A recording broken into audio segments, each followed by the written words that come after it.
காசா மீது இஸ்ரேல் நடத்தி வரும் போரை நிறுத்தக் கோரி சென்னையில் பெரியாரிய உணர்வார்கள் கூட்டமைப்பு சார்பில் பேரணி நடைபெற்று வருகிறது. இதில் பங்கேற்றவர்கள் பேசிய காட்சிகளை தற்போது பார்க்கலாம்.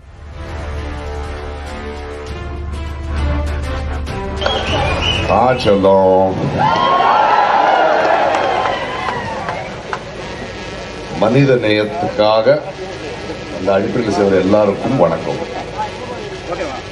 நான் பேசுறதை விட காசால கலைஞர் பேசுறத நான் உங்களோட பேசுறேன். அண்ணன் ஒரு கேள்வியை கேட்டால் எங்களை நிறைய பேரை கேட்பாங்க, என்னையும் வெற்றிமாறனையும் அமீரையும் அண்ணன் சத்யராஜனையும், நீங்க எல்லாம் கலைஞர்கள் எங்கடா வர்றீங்க? எங்க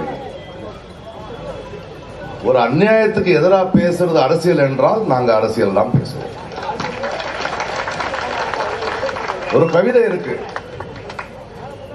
இந்த போர் இருக்கு இல்லையா, போர் முடிஞ்சிடும், தலைவர்கள் எல்லாம் கை குலுக்கி கிளம்பிடுவாங்க. ஆனா உண்மை என்னன்னா, அங்க ஒரு கேள்வி தன் மகனுக்காக காத்திருப்பா, ஒரு பெண் தன் புருஷனுக்காக காத்திருப்பா, குழந்தைங்க அவங்க அப்பாவுக்காக காத்திருப்பாங்க.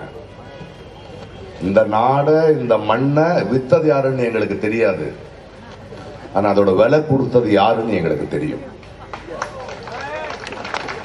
நாங்க மௌனமா இருந்தா இதுதான் நடக்கும். இதே ஏன் பேசுறீங்க கலைஞர்கள் கேட்கிறாங்கல்ல, அவங்களுக்கு ஒரு பதில் இருக்காரு. அங்கேயும் அங்கதான் சொல்றான் ஒருத்தன் கவிஞன், என் கவிதையில் அரசியல் வேண்டாம் என்றால் எனக்கு பறவைகளின் சத்தம் கேட்க வேண்டும், பறவைகளின் சத்தம் கேட்க வேண்டும் என்றால் யுத்த விமானங்களின் சத்தம் அடங்க வேண்டும்.